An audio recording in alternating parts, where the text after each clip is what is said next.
The Sharpest College Football Podcast. This is our Week 11 preview. I am BuckMetrics. I am with Robert, who is in beautiful Canada. Robert, we have one huge game that's coming up, a couple of other games of some interest, but we are coming off by far our worst week of this season. Didn't think I would go the whole regular season since week 0 without another loss, but that was last week was a brutal one. Yeah, I mean, it was partly the overs really killed us. Like the games we had under, just a lot of points were scored in them. Some of the sides were better. Obviously, Army also, their quarterback being out, really screwed up the total and the side in that game.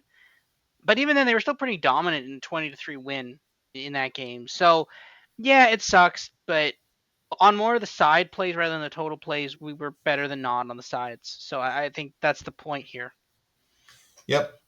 If you are new, thank you for joining us. We appreciate it. And if you are a regular, thank you again. We appreciate you listening, watching, and learning. If you're new, this is the glossary that we use. Take a screenshot of it, save it wherever you do your college football work, and refer to it throughout this episode. All right, let's confess our sins here, Robert. We were not good. Dual model, not horrible at 3-5. My total plays absolutely sucked. 4-10 for the week. Still for the season, 59% is above what the pros do. Not going to complain. I sent my apologies to people that I give my plays to, and they said, hey, still way up for the season. I actually referred back to, remember last week, I had that slide about the breakdown by week, about how my model does. So I just looked at that, and what's interesting is by far, let me pull up my laser pointer here. By far the worst week, and I didn't even notice this until this right now when I was preparing the slides for this. By far the worst week over 2015 to 23 is week 10 for whatever reason. Who knows if it's just variance? I don't know. It's just really weird. This is when the calendar turns, and this is when basically my model becomes a lot less. It becomes basically just a loser, just a negative win percentage even. Plus, I should have known when I saw this. I actually was checking out Clay Travis's picks a couple days before, and literally when I was reading them, I thought, Clay's actually got some sharp plays this week. I should have known that's not going to happen. I should have known that I was on the sucker side. Clay had another losing week too, so maybe it's just we have to basically feel like he feels. Just once in a while, we have to feel how he lives his life in terms of how he performs in college football picks. All right, sharpest look back. So at the three results that really surprised me the most, boy, this just took a turn for the worse. Cam Fancher actually had unsuspected competence on Friday night, and then, just South Florida just absolutely crushed FAU in the second half. We both had South Florida really struggling on offense here. We both had them with 19 points. What just came out of nowhere here is South Florida has just really struggled in the passing game. 57 apex going into this game. They figured to get well to a degree against a bad FAU pass defense, but just not to this degree. A 218 GGAP, or pardon me. Yep. Did I tell you I was tired? So Bryce Archie did okay here. I highlighted the wrong thing. This is about makes sense if you average these two, but just if you look at their GGAP 55 and then the defensive GGAP here, a GGAP of USF for 218 is just insane. That's basically what Army does as a lifestyle. I know that this is a bad defense here, but you don't have Army capabilities in your running game, basically. I see this as just a one-off for South Florida and a true indictment of just how horrible the Florida Atlantic defense is against the run. Yeah, this one was a bit of a surprise. FAU looked great in this, right? I had FAU +3 and the money line first half great, and then it just got worse and worse. And it just got progressively worse in it just got so bad in the second half to the point where the game ended, right? And I think that was fundamentally the issue with this. It's just we didn't expect that South Florida to just completely run the ball out. So yeah, that was painful. But again, like for the first half, this play looked amazing. It was like, yep, great Yeah. call. FAU doing great. The stadium was. I was watching this game a bit. The stadium, like everybody was excited, things were going great, and then just air out of a balloon in the second half. Yeah. Next one, this one just truly shocked me. This is one of my favorite plays last week. I mean, I told you as soon as I was typing this up, when I saw this game, A&M at South Carolina under. We talked about it in the preview. We actually talked about it again in Island Time. I love this. This just, I can I'll put it this way. Lenora Sellers, the quarterback for South Carolina, he's like a much more competent version of Keon Jenkins. He runs really hot and cold. And just this is one of his better games. 157 apex. That just didn't figure to happen against a really good A&M pass defense. And he's an average apex, but it's a wide variance. That is a very, how do I say this? The bell curve has wide distribution, and basically his performance is there. So I could see that he runs hot and cold. Just it didn't figure to happen, but okay, that comes with the Sellers thing. The one thing that just I do not get at all. South Carolina had a 185 G gap. That's like basically Boise territory, and they're not a running team. They're not a good running team, and they went against a really good run defense here. That is aberrational. The Sellers thing, you're going to get that. That's just the surprise lunch. You don't know what you're going to get there, but the running game, I don't see that repeating itself. And the Sellers thing will happen again from time to time. And he could do that again next game, or he could come up with a 40 apex, and neither would surprise me.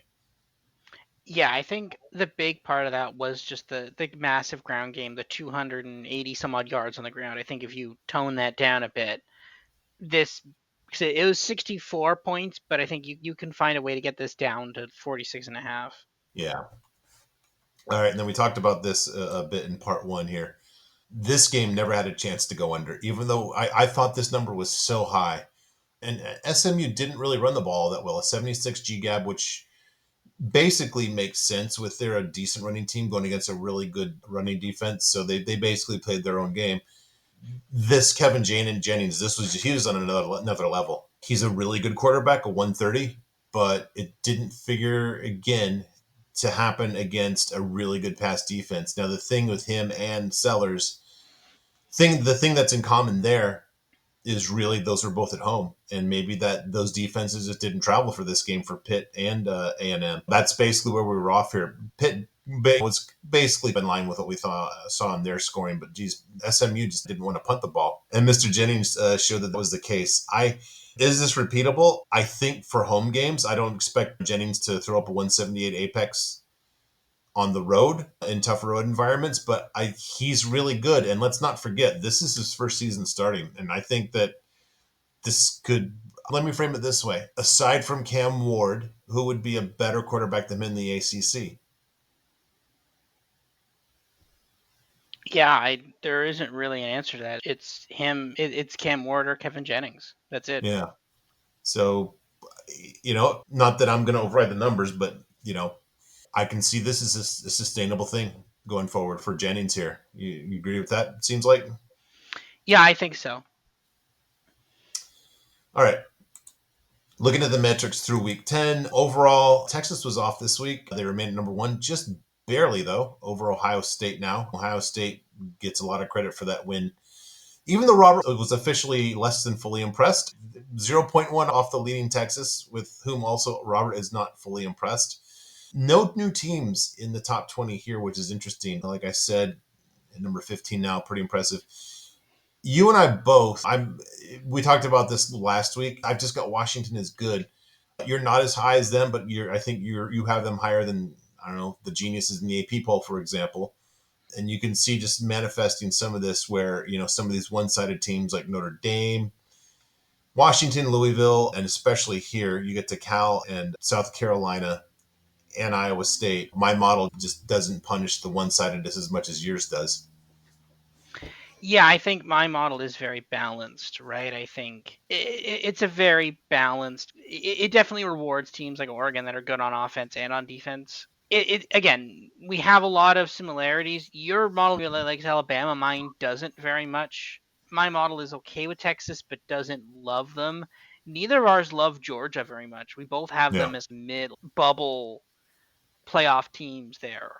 Um, Interestingly enough, though, your model still likes Washington. Mine's apparently fallen out of love with Washington there. But interestingly enough, we both love Ole Miss, which is a two-loss team, right? I think Yeah. our models look at the stats more than they look at actual wins losses, right? And we're win-loss agnostic, so it makes sense that for some of these teams like Ole Miss, we really like them for that. Yeah. The fact that they had an overtime loss, I think, just really damages their one loss versus what we see. And they're really balanced. You'll see that I actually have them top 20 both offense and defense now. Speaking of which, so here's the top 20 offenses. 3 new teams sneaking into the bottom here. Arkansas, not a surprise after that crazy shootout loss to Ole Miss. Cincinnati, they've been an over team a few times, and now you're seeing it. They're actually in the top 20 offensively.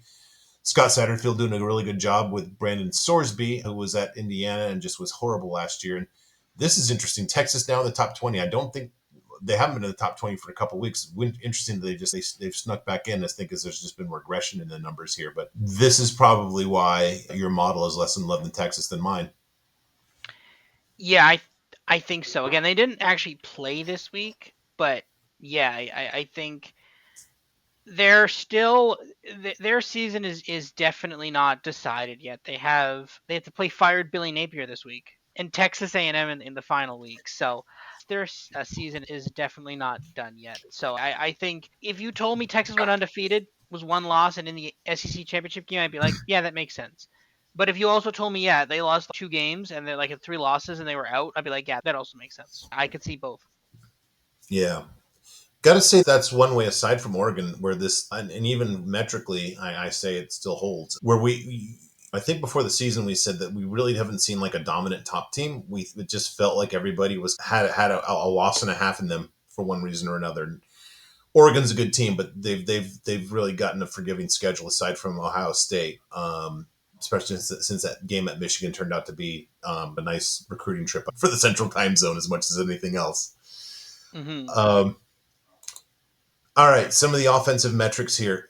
Interesting. We hashed this out a little bit. And we were on different sides of this one. Iowa with a really good running game performance against Wisconsin jumps into the top 8, if you will, in run offense. And I don't know what to make of this. Now Liberty, after losing again, jumps into the top 10. Congratulations, question mark, in terms of passing game explosiveness. Not surprising. Arkansas again with that shootout loss against Ole Miss. They jump into the top 10. And Syracuse, nice win over Virginia Tech. We talked about Kyle McCord.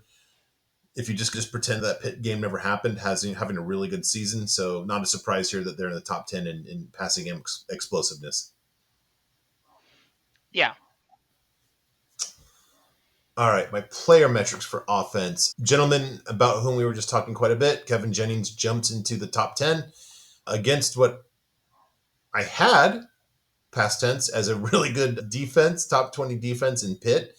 Congratulations, Mr. Jennings. Welcome to the top 10. And to answer that question, I don't see any other ACC quarterbacks here except for Cam Ward. So I think that's the answer that we were looking for here. And this is crazy. Out of the top 10 into number 3 in my top player, Ryan, a gentleman, Eric Rivers, not heard of him, for FIU.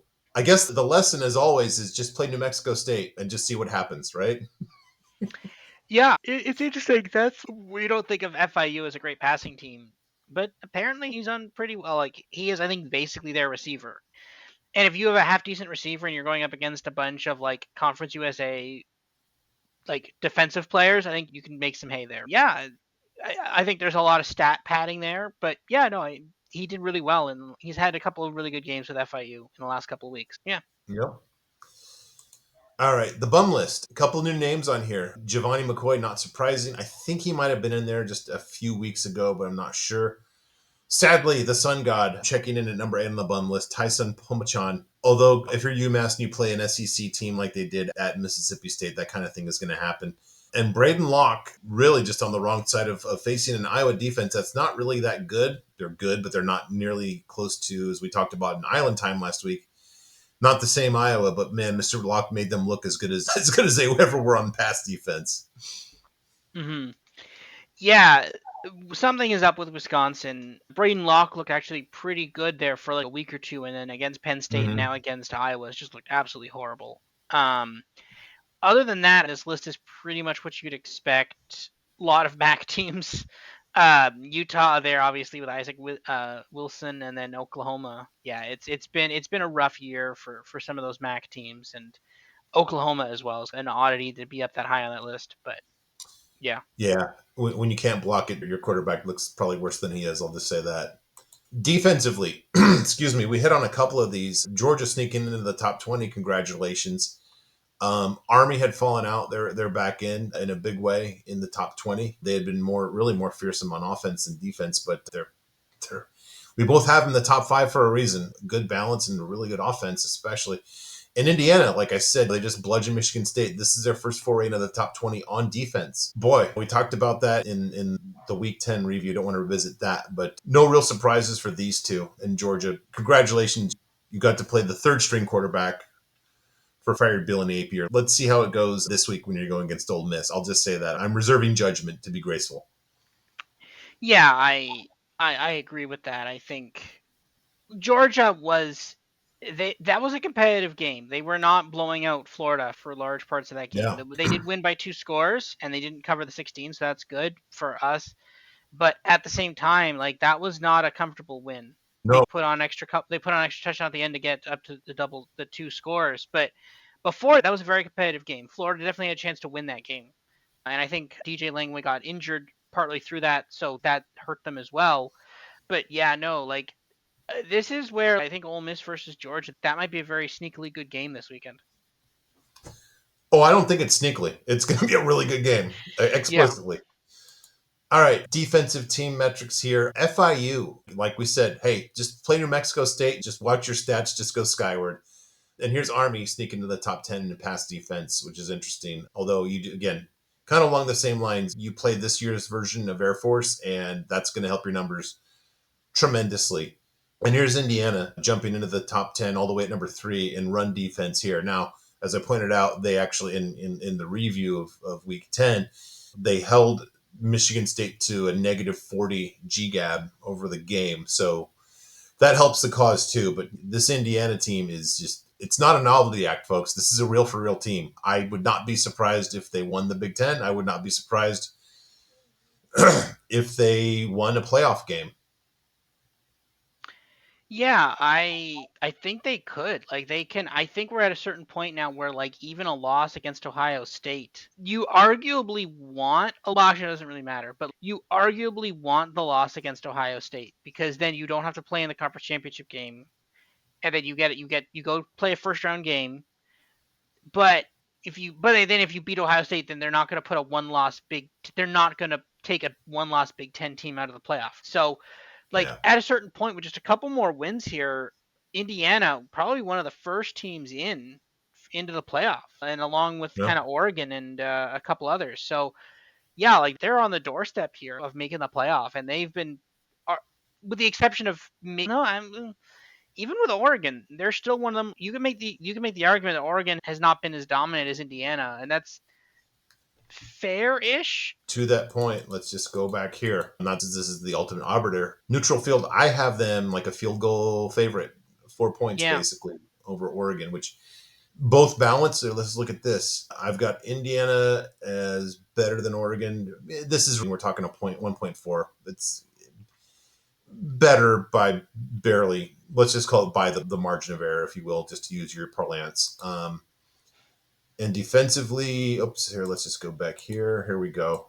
Where are we? There we go. So defensively, 13, and Oregon is not in my top 20.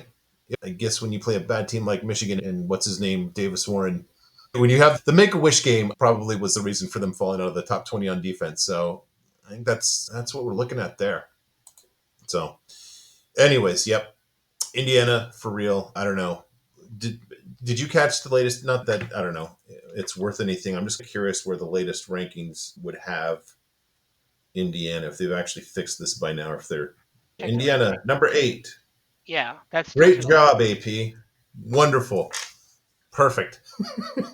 We finally decided that after Indiana being undefeated and destroying every team they've played all season is a top 8 team, is a top 10 team. But Penn State is probably what is Penn State? Probably like 12th or something. Let me see here. Number 6. There you go. How? Yeah. How does that make I, any sense? That doesn't make any. it doesn't. Yeah, I don't know. I wish I could be so bad at my job as AP voters are. I'll just say that. Yeah. All right, you ready for some previews of this week's games? Yeah, let's do it. All right. So as a reminder, Island time, we're a little ahead of schedule this week. We will be doing it Monday night to drop on Tuesday. Also, because it's an election and Robert needs to be in a secure, safe place that's unknown to everybody, he's going to be in hiding next week. No Robert on Island Time, but with Duck, it'll be our guy Isaiah, who did the Big Ten preview with us, and to whom you hear us refer a lot when we're talking about Purdue and the Big Ten and previews and all that stuff. Catch that. There's one game that we will talk about here and on Tuesday, but for now, here are the dual model plays. Right out of the MAC taking the day football baton from CUSA. And we get a good matchup here, a good matchup for us. Miami of Ohio giving an 11.5 at Ball State, just miserable on all sides of the ball. This is just misery. This is approaching New Mexico State level of incompetence here. And we've just shown what happens when you play New Mexico State. I think you could be looking at this. Their quarterback, Samoza, I don't know, I'm a little tired, has just been on the bum list literally, like basically from about the third iteration this year.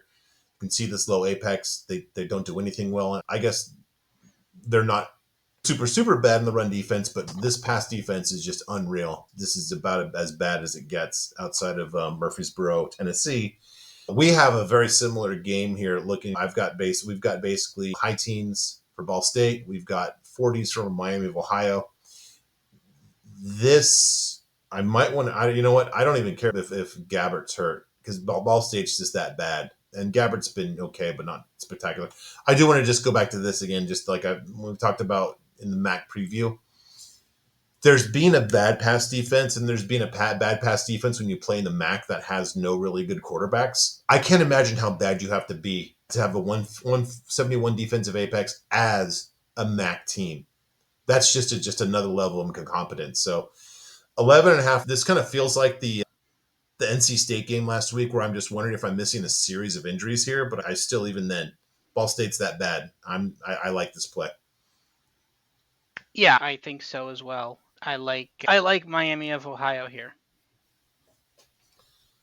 All right, a little better quality of play. Navy, I think even Horvath might be out.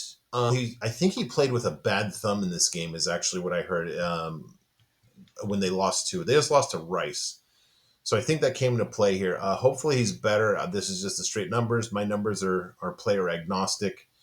We're both seeing Navy here with 41 points with that brilliant offense of theirs. You've got South Florida scoring a lot more or scoring a lot less. I've got them with more. I'm not really sure how that happens. I don't see them as really that. Okay, they're okay on offense. They're good, but they face an okay defense here as well. I'm not that convinced by just one game against FAU, just like we said, and doing the sharpest lookbacks. I'm just going to consider that a little bit of an aberration on the part of South Florida. They did raise their GGAB, but Navy's okay. Yeah, I mean, okay, whatever. I don't see them just running rampant as they did last week against FAU. But we both got a lot of margin here, anyways. I think it just comes down to, is the Navy quarterback's thumb healthy? That's really the only question here. Yeah, I think so, right? And now Navy did lose to Rice. That's a little concerning. But if the quarterback's back and they're okay, then it should be okay. Yeah. All right. Next game. We just talked about this team jumping to the top 20 on offense. And what do you know? We see this quite a bit. A team jumps into the top 20 and all of a sudden they become a play. Mm-hmm. Cincinnati at home giving 4 to West Virginia. We've got similar margins here, or the same margin of 13. Just I've got this a lot more high scoring than you do. I've got basically more points on each side of the ball. I'm pretty comfortable with my number here. Cincinnati doesn't have much of neither of these teams have much of a defense here. So I think your low scoring game model here, I'm just going to disagree with it. This offense Cincinnati was pretty bad last year. This is looking more like your typical Scott Satterfield team. Nice offense, always a work in progress on defense here. But clearly this is just a better team. We both have them by 13 points. This 4 seems low.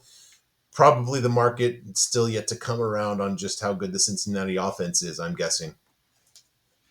Yeah, I think so, right? If this was flipped, if this was at home, I'd maybe be a bit more concerned about West Virginia, but it is West Virginia. Cincinnati, pretty close road trip, not too far away. But Cincinnati is like randomly not good. It is randomly not bad. Sorry, randomly not bad. West Virginia has struggled this year. They have not been nearly the kind of good team that they were last year. Cincinnati having good moments here, good moments there. They actually beat up Arizona State, but that was with Jeff Sims as Arizona State's quarterback. Not the best Arizona State you're beating there, though, but you still were able to beat them pretty handily. So, yeah, I like Cincinnati here. All right. And again, here's another quarterback issue here. Army, their quarterback was just ruled out right before kickoff or about an hour before the game. No idea. I don't want to say I'm not concerned, but I'm playing it regardless because I'm not going to outsmart myself. We both have Army with 42 points here. I like Army's defense. It's really good. This is a really well balanced team, severely underrated. Army, even with the backup quarterback, I guess that's the other thing. They will score against this North Texas defense, who just has struggled all season. They're a little better now just because they were really bad at the start of the season, but they're still pretty obliging. This is just next level bad, especially against an elite offense like this. I think North Texas has a really good offense. You've got a really good apex here. I think this is like in the top 3 or 4 in terms of their passing game explosiveness. So I like my total here for North Texas better than your number. But still, even this 15-point margin offers a good cushion against a 5.5-point line. So for some reason this is already posted. So I grabbed this one. I grabbed Army in this one. Yeah, I think their quarterback was ruled out last minute. I think I actually have I would have their other quarterback in this game. You He would would, be the yeah. person who has the most. And even then, I still like this. I think my model is saying there's no way that North Texas can put up with the strong running attack of Army, right? And I think that's the line here. Is that and again, if you get Daly back, which is their main quarterback, if you get him, then you start getting blowout territory here. Yeah, I think because of what happened last week, there's going to be value on Army. I think again, if all of a sudden you get an announcement midweek that the quarterback's back, great, this line jumps up to like 10 or something. But until then, you're going to get some fives. So I still don't even hate a 5, even if he's not in the game. I think Army's defense is still very good. They limited Air Force just to 3 points. And I think they could still just the problem was the fact that the spread in the last game was just too big. They weren't able to get it fully done on offense against an Air Force team that is, to be fair, designed to beat the run. And I think that if you were able to open up the passing lane, you would probably be able to crush Air Force. But because you weren't able to do that, you just had to play a trench game. And I think because of that, they just ran out of time. So I like them against North Texas. And I will say this, it's very different when you're having to play a quarterback around whom you did not design your game plan. Even if the starter doesn't come back, you have a week now to game plan around what you do have a quarterback. It's just a very different dynamic, that versus an hour before kickoff. Oh, our guy that's awesome with the 238 apex, he can't play. I think that makes a big difference, especially for a good coach like Monk in there. Uh, this scares me a little bit, Robert. James Madison is really Jekyll and Hyde, but they do have an elite defense. They've had an elite defense for a long time here. The passing game, remember Alonzo Barnett was in my top 10 quarterbacks for quite a while. He's just slid slowly but surely, still has good numbers, but once he got into conference play, he's come back to the pack a bit, but he's fine. This is a pretty bad defense that he's playing here in Georgia State. Poor against the run and the pass. You've got a good running offense here in James Madison and a very stout run defense here. Georgia State's been a lot better than I expected coming in, but it seems to be a little bit of smoke and mirrors. We've both got them with 2 to 3 scores. We've got James Madison with 5 or 6, depending on your split between field goals and touchdowns here. So we've got I've got it a 24-point game. You've got it 25, so plenty of margin against a 16.5. Now, having said that, James Madison has had a knack for having some real dumb performances, like losing to Louisiana Monroe. I believe they lost to, was it Old Dominion? They had just another dumb loss too. And then they didn't cover against really bad Southern Miss. So not going to try to argue with the numbers, but I have a little bit of concern on this one. A little bit. I think Georgia State has been having a pretty rough go of it the last little bit. They have not had some particularly great games in the last couple of weeks. James Madison also not doing great in the last couple of weeks either. But again, we used to love James Madison. We liked them a couple weeks ago. They let us down. Then we like, okay, we're gonna dip back in that again. they'll be good this time, and they didn't cover. They came close to covering, but they didn't cover it. Now I do worry about this, but I think that we can't you can't deviate from this. I think Georgia State is not nearly as good as the last team they played. I think they should be able to cover. I think they should be able to cover this number against Georgia State. Yeah. The big one. This is a dual model play. We will also be talking about this on Island Time with Duck and Isaiah. Boy, I didn't even do this right. Okay, I screwed this up. I missed something. I didn't screw it up. Let's just go through the numbers here since this is the big game of the week. I've got, dare I say, a mismatch at quarterback. A mismatch at quarterback in favor of Ole Miss. And guess what, folks? It's not even close. I've got a better running offense in terms of that tilts towards Ole Miss. I've got the most explosive passing offense in all of FBS in Ole Miss. We will give Georgia the passing defense. Great. We've got very good versus okay. I have the best run defense in all of FBS in Ole Miss. The one elite squad in this game is Ole Miss's offense.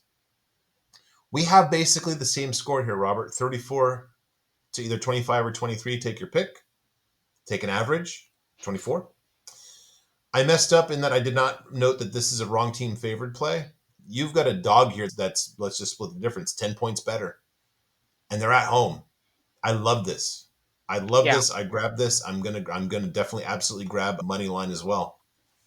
Yeah, I think so too. I think this is a long line of this, and we do this a lot with the SEC this year specifically. We're like, this team isn't this good, but then they also beat this other team that's also not this good. It's Alabama lost to Vanderbilt, or Alabama beat Georgia, so they're not that good. Alabama's not that good. They beat Georgia, but then Alabama lost to Vanderbilt. Okay, Georgia's not that good because they lost to Bama. Oh, then they lost to they beat Texas. Oh, okay. So it's this weird game where it's, oh, this team has to be the best team because they beat this other team, right? So it's Texas is the best. Well, then Georgia beat Texas. So Georgia has to be like the best then, or almost the best because they're the last ones to beat a major team. But Ole Miss has been just sneakily pretty good. Not sneakily, I guess they're one of the top teams in the country, but like their losses have been pretty close. Like they barely lost to LSU. If that goes slightly differently, this is a one-loss team. They're talking about the SEC championship game. They could win this game. I think the firepower they used last week against Arkansas. Now, again, you worry maybe they just expended all, but I don't think they did. Georgia struggled against Florida, and yet they beat Texas. But I just think, like when you tell me a coaching mismatch between Kirby Smart and Steve Sarkisian, I'm taking Kirby Smart there, obviously. Kirby Smart and Lane Kiffin bit closer. You obviously got the better coach there in Kirby Smart, but is it possible that they just schemed up the best way to just take down Sarkisian? Yeah, I could see that. But yeah, this is the better quarterback. Ole Miss is the better quarterback. And in some cases, the better run defense. Like Carson Beck has not been good. Earlier this year, Carson Beck was at the top of some mock drafts going to I was going to say Oakland Raiders, going to Las Vegas Raiders. He was a top something quarterback, top 10 draft pick quarterback. That was the projection for Carson Beck, potential Heisman favorite. Early on in the season, that is not materialized. This Georgia offense has not nearly been as good as people advertised on it. And okay, yeah, you lost to Bama. You were able to come back a bit in that Bama game, and you beat Texas. But this is the line where it's, oh, okay, if Georgia loses this game, then you immediately look at Texas and you're like, maybe you're not that good. And Texas plays Florida this week at noon. And now again, it's funny. I just saw a video come up on the feed on YouTube.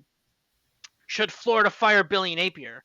And the last time they said that, basically, like he basically, now we're talking about fire Billy Napier again, and that's usually when he starts succeeding, when they start talking about should we fire the guy. So I don't know. Here's the thing, honestly, a fun parlay would be like Ole Miss money line and Florida money line. Oh my god! Because the thing is, those are actually correlated together. Because this is Georgia and Texas weren't actually that good parlay, which is crazy, but it actually makes sense. Yeah. One thing I skipped over when I went over the top 10 quarterbacks is Jackson Dart now has the top apex of all FBS quarterbacks, which says a lot. I just looked up because I don't pay attention to this stupidity anymore, but Ole Miss is actually ranked 16th right now. So I don't know. If you want to believe in the AP voters rather than guys that are winning at 59%, go ahead. We both have Ole Miss winning this one. Speaking of lines that might be influenced by idiot pollsters, I don't get this. I get how we get here, but I don't get how the market just is. I don't know. I'll put it this way. This is one thing. Supposedly the theory is, oh, you need priors. I've never believed that. I'm very skeptical that what a team did with always a different roster last year affects this year. I'm just thinking there's still priors that are just dragging this number down. We've said all there is to say about Indiana. These numbers look right to me. I have it a 25-point game. You have a 24-point game. 10-point cushion here. I'll bet this one with two fists full of money. Yeah, I love this here too. Again, we're just gonna keep betting this Indiana team until they don't cash. Maybe that's this week. I don't know. Don't know why Indiana is still continually underlooked. Curtis Rourke is back, I believe, as quarterback for them, was back as of last week. Mm-hmm. I don't know. This is a weird one because well, not weird. It makes sense for us in the betting markets. What we have and why our numbers make sense. If you looked at Indiana through the year and Michigan is through the year, and you're like, these two teams are playing, you're like, yeah, those numbers make sense. Actually, I'd say those numbers are a bit small. Actually, usually Indiana overperforms that. They usually get into the 40s. But the thing Yeah. is, I'd say yeah, those numbers make sense. The thing is, I don't know if is this line 14 because Indiana is continually underlooked, like underpriced in the market, or is this line 14 because Michigan is always overpriced in the market? Is that why? Is it one of those? Is it a combination of both of those? Probably a combination of both of those. Because Michigan has been badly mispriced now for several weeks. Whatever, their Oregon one was probably correct, but like for a couple of weeks there, the Michigan line has been badly priced. And I just don't know if this is a books thinking Indiana is worse than they are, or this is the books overestimating Michigan. I don't know which one it is. I lean more to overestimating Michigan because that one there still seems to be some shine randomly on this Michigan team for some reason. Yeah, I think I like Indiana here. Yeah.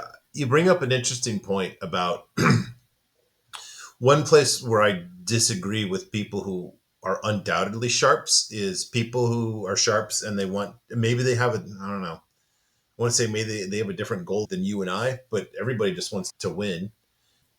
The fault I see with a lot of these people, though, is they will incorporate in their own power rankings what the point spread says, which I think just does not make sense because I'm trying to find the biggest margins. You and I are trying to find the biggest margins against the market. So why do I want to diminish that by averaging in something that I'm literally trying to separate myself from, find my biggest differences from? And I bring that up because I'm thinking that the market is probably using in some of their assessing of power ratings for Indiana what their lines were earlier in the season, even if it's just for this team. Remember, go back to what was the line? I think they were like 5-point favorites at UCLA. Does that sound about right? Yeah. No, I So think if it was you three. got It was like three or okay, four, I yeah, think. it was okay, Under a less than a touchdown. touchdown for sure. Yeah. So if now you say, hey, this team was a 5-point favorite against UCLA, you'd say, oh, they're average, right? They probably have 3 or 4 losses by now. They're basically USC. How about that? And I think that the market is still, I think there's still some, you're the pollster, the right name, but it's self-referential or just whatever it is. It's referring to itself and it's compounding its own mistakes. And I think that we can take advantage of that. And it's just surprising because clearly this is an elite team. We talked about it enough, but I think that's probably what the shortcoming is here. But I want to point out one thing. Literally, Robert, more so than Ole Miss versus Georgia, I don't even have it close here in terms of the quarterback play. Indiana is a better running team, but guess what? That's all Michigan does. Mm-hmm. It's not close in terms of passing game explosiveness. In terms of pass defense, Robert, it's not close. In terms of run defense, this is not close. This is elite. This is good. It just 14 points is a joke. So I'm going to repeat myself. I'm already repeating myself, but yeah, got this one too. 2 fistfuls of cash on Indiana. Thank you very much. Not as squarely on everybody's radar, but I think Underrated, not to the same degree as United, but criminally underrated is San Jose State. And I'll go through the numbers here. Then I think I'll tell you what I think is going on here. The spread shred working very well in year one under Ken New Matalolo at San Jose State. They don't run the ball. Oregon State does, but guess what? That's the only thing they do. They cannot pass the ball. And this is troublesome right here. You've got a bad quarterback against a good pass defense here. You've got an explosive passing offense here in San Jose State against a passing defense that can be had here. San Jose State does not give up a lot of running yards here. This is a pretty rough matchup for Oregon State. Oregon State bad on both sides of the ball, but really bad on the defensive side. I don't understand how they're favored. We both have this. You've got this a 14-point game. I have this a 13-point game. I've seen that the market is really struggling in how to properly price Oregon State against these Mountain West teams. They still see Oregon State as Pac-12 light. I see them as Mountain West light. I don't think they would not be contending for even a title game berth in the Mountain West Conference. This is just a bad price. There's a couple things in here. For me, conferences matter in my model, and in different conference games, different point spreads in conferences matter. You almost, for me, I just said screw it. They're Mountain West teams. I just said whatever. I don't care. They're Mountain West teams. Go be mad at me, Oregon State and Washington State fans. That's fine. I don't care. They're Mountain West teams because it makes my life infinitely easier instead of making a brand new small conference that they're Mountain West teams. If the books didn't do that, if the book said no, they're Pac-12, or had to keep them as Pac-12, because again, there's some coding they have on some of this stuff. For me, I'm not making all of my lines public. We share it and we post it here, but like when you hard code certain things in your betting models, you may not necessarily be able to actually code them as a different conference. It is possible that because of that's why they view them as like a Pac-12 team, a Power 5 team, whatever Power 5 means. There could still be some Pac-12 sheen on Oregon State and Oregon State and Washington State. And additionally, as Washington State does better, it drags Oregon State along with it. We don't care about that. We're just like, no, they're all in the Mountain West. It doesn't matter. Therefore, they're they're like a bottomish tier Mountain West team, and therefore they should get dragged by San Jose State. Yep. Yeah, we've seen this before, but great. Good for us. All right. Robert, I'm nervous. I'm seriously I'm a little nervous nervous about too. this. Me too. UTEP, I maybe Wikipedia is just wrong, but Scotty Weldon reportedly had a good record at where was he, Austin Peay before he went to UTEP. The UTEP games I see, they're just not a well-coached team. I'm actually seeing almost signs of relative something near function on the Kennesaw State defense here.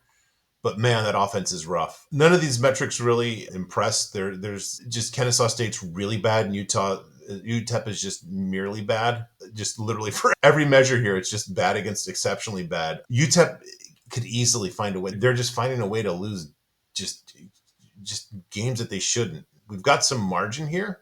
I don't think the models have prompted us to play UTEP yet this season. So maybe that's the source of comfort here. I've got it a 12-point game. You've got a 14-point game.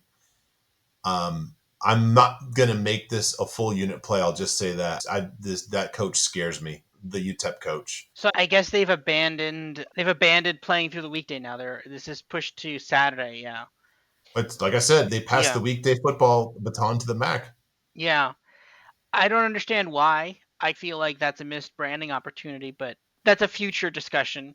But no, I agree. I think with like I may or may not play. Okay, it's a dual model play, so we have to play it. But a part of me doesn't want to play this, right? Because if you bet UTEP -3.5 and they outright lose the game, not only are you losing that bet, but you're also losing the Kennesaw State future because they were under 1.5, right? 2.5. Oh, two. Oh, but then we're fine then. Yeah, bet under 3.5. That's fine. I thought it was 1.5. I didn't realize it was 2.5. Oh, so we still have some clearance room. Oh, we're good then. I thought it was 1.5 for the season win total for Kennesaw State. But I don't know. I'm nervous just because I ran my mouth so much about Kennesaw State before the season. Did you have them beating Liberty? I don't understand how when we started the season, I was like, all right, Jamie Chadwell, next coach of Florida, and when Billy Napier was fired, He was the betting favorite to be the head coach for Florida. He was the head coach. And didn't you lose to the worst team in FBS? Yeah, formerly. I guess not now. No, okay, well, who's worse than Kennesaw State now?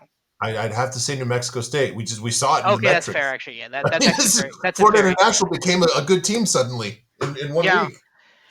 yeah that's actually very fair. All right, you know what? Yeah, okay, fine. In that case, then They're yeah, bottom five for sure. Kent State's really they're bad still too. a they're still a bottom five team. Okay, that's yeah. But again, so if we have 2.5 clearance, that's fine. Yeah, let's bet UTEP. UTEP is weirdly not bad. They kept it close versus Sam Houston a couple weeks ago. They've done some things. Yeah, So that's actually that was a good effort. They just do some stupid crap. All right, this has been a real pick me up. Thank you. Plus, I also have a conversation piece size bet on UTEP, and this would if they lose this one, then that one's done for sure. They're not going to win it anyways, but this would be just the end of it. Hey, guess who sucks? we I don't know, recurring theme here. Oklahoma State, they're just bad. I'm going to look up one thing here real quick. I'm curious about. as you're looking that up, I'll just say that this feels very much like we just keep partying until the music stops. Like we're not leaving the party until the music stops here. Yeah, no, why? Yeah, what would be a dream is just if Oklahoma State played Indiana, because it'd probably be like a 20-point margin. I don't know. Be like So 20 and a half. Be like, oh, they won't yeah, win by 3 touchdowns. Be like they win like 56-7. this is not a recording. Oklahoma State's not good at. All right, they're good at explosive football. They have an explosive passing game, but terribly inefficient. 81 apex for a seventh-year quarterback sucks. They can't run the ball. Rest in peace, Oliver Gordon. They're horrible on defense, just absolutely horrible on defense. We have basically the same game here. 21 for Oklahoma State and 41 or 42 for TCU. I do want to point out that for almost all the season, Jack Betch, I think is his name, has been like a top 3 receiver in the player Ryan ranking. So they can't run, but they can pass. Josh Hoover has been having a good, not like an elite one, but he has an elite receiver here. And guess what? They're going against a pass defense here that is very obliging. So I don't know. Maybe some of that what I talked about that early season lines that were just mispriced on Oklahoma State, just like on Indiana, we're going the other way here. Market's just slow and just freaking terrible. This team is. I don't get it. 11 points. Yeah, TCU is not great. This actually feels a lot like NC State hosting Stanford. Yeah. It does feel a little like that. I like TCU. I think maybe this is where you go and you play Josh Hoover over whatever passing touchdowns it is. That's the play here. That's the okay, let's get it. He's gonna score a bunch of points. The Oklahoma State defense is not particularly good, so that'd be my play here. Yeah, you're being very kind with that characterization. The Canadian in you is coming out. All right, this is the old does the airplane really fly play. I did not see this coming. I have this a 17-point game. You have this a 16-point game. Yeah, I've got a touchdown on more for each team here. Nevada at Boise State. This actually came down from I think it opened like at 26 or so. So it's come down. Again, I have concerns about here you go right here. Let's start with this Boise with basically an FBS average defense. I think we talked about this. Maybe it was an island time. You've got this supposedly really good run defense, but that's because they basically just try to blitz the quarterback, and so a lot of sack yardage that's driving that number down. And you can see what happens is it's a high risk defense that gives up a lot of explosive plays here. Now, this isn't a really explosive passing offense here, but we're not looking to win the game. We're just looking to take advantage of this here. Boise's offense has not been awesome the last couple of days. Ginty's last 2 games. Remember, I had that graphic last week about how UNLV did the best job to date against Ginty? He had a good but not really great game last week, too. So maybe Jeff Choate, defensive-minded head coach for Nevada, former co-defensive coordinator at Texas, very good coach at Montana State. Maybe he can find a way to slow them down. And it's not a lot to see. Okay, they get somewhere between our numbers here. I'm playing. I have played this for some reason. This is one of the few that dropped this evening. Not with a bunch of confidence. Didn't make it a full unit play, but played it nonetheless. Yeah, I agree. I think this is weird. I also just looked at this game. This game is at 2 o'clock Eastern time. Why is this game at 2 o'clock Eastern time? Like, why? Why would this game be at 2 o'clock? So they can put it on like you know what? CBS Sports. No, it might be on just CBS because the Hawaii time starts at a really weird time too. And I'm wondering if there's some kind of like back to back thing. Let's look. This game's on Fox. This game's on This game is on Fox. Fox at 5 p.m. So it's 8. This is the prime time game on What Nevada? Fox. What Nevada? Yeah, Nevada Boise? I'm seeing it yeah. at 2 on my sportsbook. I'm seeing it at 2. Let me check. That's because their I sports book is based in Aruba and they have a different time zone. it's Bet365. It's actually based in the UK. Okay, maybe. Okay, to be fair, sometimes they do get the time wrong. Let me check ESPN. Uh, Yeah, that's what where is I'm at. I'm ESPN? on ESPN. Yeah, okay, it is okay. That's 8. That makes a lot more sense. I will say that makes a lot more sense for it to be at 8 o'clock at night rather than at 2 o'clock in the afternoon. Okay, that makes some more sense. Okay, so in that case, yeah, I think it's weird, right? I know there will at some point be someone to shut down this. Not shut down, contain this Boise State team. They just had and it's weird because we've had a couple of weeks now of GT looking good but not great. And I think people are expecting like, oh, 200 yards, like 150, 200 yards, 3 touchdowns. He's gotten like 1 touchdown the last couple of weeks.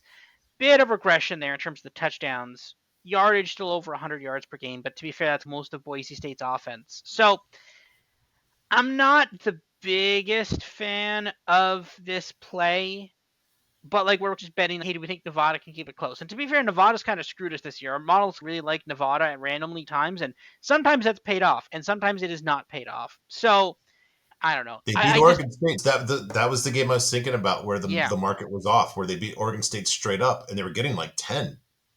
I don't think it was 10. I think it was like 4, but it was. I think it trickled down to 4. But no, I agree with you. It's very weird. This Boise State. I don't know. Someone will beat this Boise State team. Also, I'm fairly sure. I think the first rankings are tomorrow. I'm not sure. They're probably gonna be ranked 12th because of some stupid reason. But no, I don't. I don't know. Maybe I'll play this, but if it's like if I have nothing better to play at 8 o'clock time slot, then maybe I'll throw something on this. But guess what, buddy? With that attitude, you just lost your spokesman role for Bet 365. You blew it. Yeah, Bet365 is actually pretty. It's like actually really good though. But I don't. It is a dual Much model better. There play. you go. Yes. Dual. It is a dual model play. Maybe I'll put something on it, but not a full. Maybe not a full unit. I'm a little Yep. skeptical of this one because the Yeah. thing is, you Yeah. just worry that if this just gets blowout, because the thing is now because it's on Fox, because Mm. there's a reason why this game is on Fox. The reason this game is on Fox is because people are like, hey, we want to get Ashton and GT into the Heisman conversation again. So how are we going to do it? We're going to shove this game onto Fox. Like a game featuring Nevada should like never be on Fox unless like Nevada is like a top 10 team. That's the only reason. But they probably have nothing better to do. So it's now on Fox, right? You have to find something to compete with Ole Miss Georgia. So we're gonna try to show people Ashton GT. So Yeah, and they'll be like the G5 team that gets the playoff bid, to your point, in the first ranking. So it's something of a counter. Just if you, I guess, for people who just hate the SEC and just yeah, can't watch that, don't want to watch that game. actually, yeah. Looking at it now, I'm realizing. So they got screwed here because the other games that could have been at the 8 o'clock time that are on the 8 o'clock time slot but are not on Fox. Washington, Penn State, that could have been a Fox game, but Washington has not been good this year. Florida State and Notre Dame got the NBC slot, although arguably shouldn't have gotten the NBC slot. But again, see, the thing is, this is the problem, right? These are all priced in months in advance, right? So like people are like, oh my God, Florida State versus Notre Dame, that's going to be a great game. It's not anymore.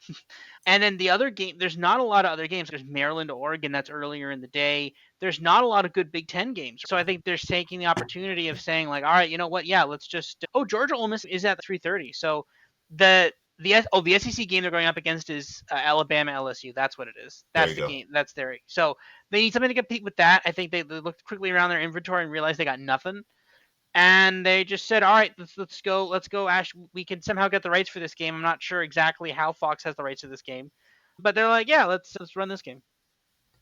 Yeah, that's a good point. Boise has a separate TV deal, I think, from what I Oh, read. that's right. You're right. It's They do. Yeah. yeah. So yeah, good point on that. And again, it's not the worst stab in the world. All right, we have. It's easy to point at. Hey, we have a playoff team with the Heisman favorite. It's a stretch, but it's easier than selling, for example, Virginia at Pitt. We have we again another one here. It's interesting how many times our models are just converging on so many of these games. We have basically again the same score again. 32 for Pitt and basically take your pick, 16 or 17 for Virginia. Case for Pitt, okay offense, not great, functional at times. Notwithstanding getting curb stomped by SM, we still both like their offense or their defense here. We clearly like them. We've got the same result here. This Virginia defense is a problem against its how to say it, has their problems against the pass. Good run defense. Pitt not running the ball that Pitt some more explosive pass offense here. So really, I think this is a matter of basically you've got dysfunction below average on offense and defense for Virginia here. Just it's we don't have this as close. We've got 9 points margin against the market here, which is a dual model play. I think I bet a full unit on this, but watch this only if I'm well ahead and I just need some comforting. Instead of a big bag of potato chips, I'll just watch if Pitt's ahead by 3 scores, just to make myself feel smart and safe and secure. Yeah. The thing is, Virginia's not particularly good. Pitt was exposed last week against SMU. The question is, was that Pitt finally unraveling? Was that the bubble bursting on Pitt, or was that just SMU being really good?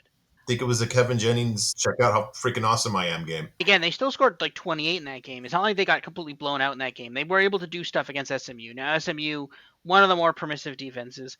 God, I'm just thinking, what would the total be in an SMU Miami game? It's got to be Oh my 100. god. Because Oh, SMU's SMU's got a good defense. okay. Yeah, yeah, Yes. All yeah. right. No, Yeah, again, that's true. Their defense is okay. But no, they scored. Pitt was able to score against SMU. let me I frame don't it know. this way too, just where you're going. Regardless of last week, there's nothing that Virginia has in their offensive roster that comes close to what Kevin Jennings is. You're not going to see anything close to a repeat That's true. based on what I see here, right? Yeah, and their defense isn't as good as SMU's defense either. Their defense is pretty bad, and their offense is also pretty bad. And Pitt's the offense is good. Yeah, let's. I like this one. I like this one. Alrighty. Then we got three underplays just because we're gluttons for punishment here. Slash, we're due for regression. Cal giving 7 at Wake Forest. Total of 54 here, for 54 and a half. Another one here, really the key component here is we both got Wake Forest with basically the same amount, 2+ scores. Both have Cal in the high 20s. Got 10-point margins here plus for an elite Cal defense. It's just as simple as that. Cal is a really good under team also in that their offense is just like functional enough to move the chains, but they don't have a lot of like quick touchdowns. I don't know, easy enough. I just one of your perennial under teams this year, so I'm gonna stay with it. And this number surprises me. Neither of these teams is really that awesome at offense. Cal's actually the better here. Total for an FBS game is 53, so being a point and a half above that is just I don't know. I've been wrong lately, but just looks like the market's just way off on this one to me. Yeah, I agree with that. I think it is a bit. It's a bit high. Cal has a pretty good defense, unless they play Miami. But Wake Forest is just all over the place this year. They're not particularly good on at anything on offense or on defense. When you again, it's what you look for in a dual model play. Good defense coupled with bad offense, done. That's an under. Yep. All right. Along the same lines, a lesser version of that, you've got this elite. I have them as the number one defense in all of FBS for Texas.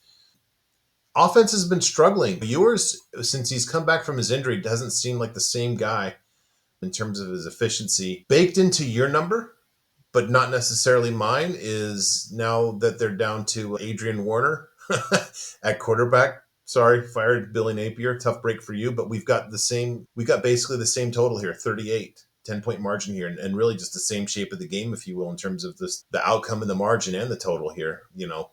elite defense here. So this number looks very believable in terms of the Florida getting basically a touchdown and that's it. Um, Maybe this is more like 2 field goals considering that they're on QB3 now. I'm very comfortable with this play.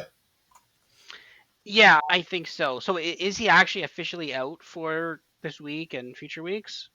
I didn't see that. Lagway, I don't know. He did not look in great shape on the sidelines when I saw him put that. He wasn't in a boot or anything, but Not looking. Yeah, yeah.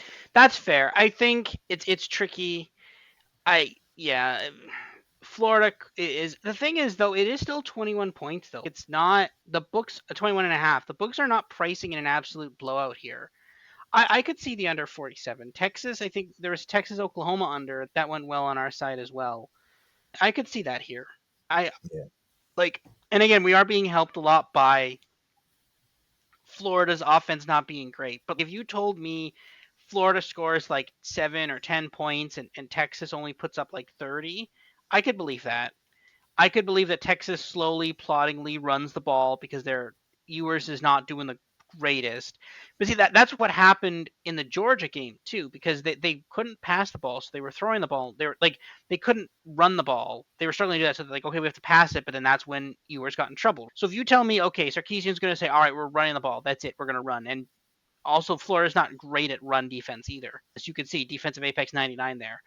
So if they say, all right, we're just going to run the ball, that chews clock. That just absolutely chews up the clock.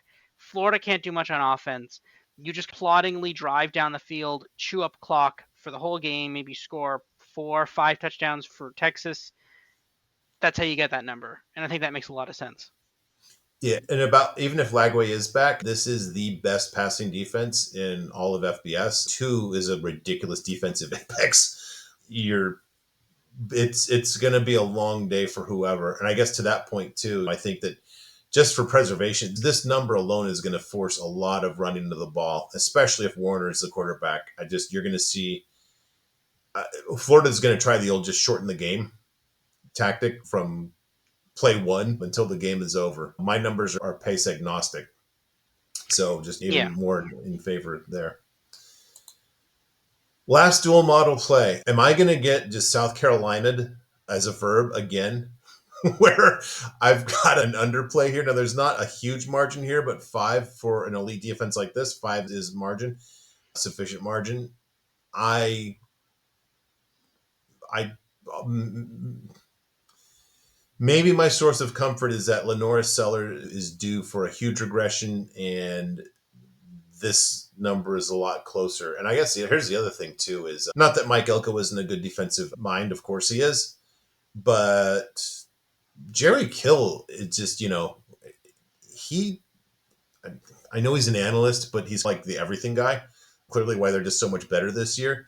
He's found ways to slow down some really good offenses this year, and I think if you've got something that's less of a fully formed offense like South Carolina, I I'm going to regret this, but I'm going to say it. I think they can slow down South Carolina enough to keep this from going over.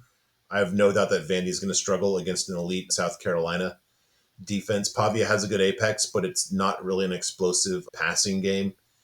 And you've got some real tough numbers here on the South Carolina defense. Obviously, you don't get to the 12.8 defensive power rating unless you are just tough on both sides of the ball. This is basically, if you want to know what happened to the Iowa defense, basically it's in Columbia, South Carolina. It's my answer. So under, not a lot of margin here, hopefully, because 5 is the break point here. So if it gets below 46, it's not a play. It's not a dual model play. But you've got more margin than me on this one here. Yeah, Vanderbilt just, man, they just keep covering spreads, right? Like they keep covering stuff they have no business covering. And you don't want to step in front of that Vanderbilt train. But South Carolina, like pretty freaking good. So I don't know. The SEC this year is super weird. I like the under. I don't necessarily love a play in this game though. Although we're like borderline this as a play because we're not getting the full 7 that we need for it to be a play. We're like 6, give or take. So we're not it's almost a play for us. But yeah, I do the under. Finally, maybe South Carolina plays a defensive game and it doesn't get 2 pick sixes or something. Yeah.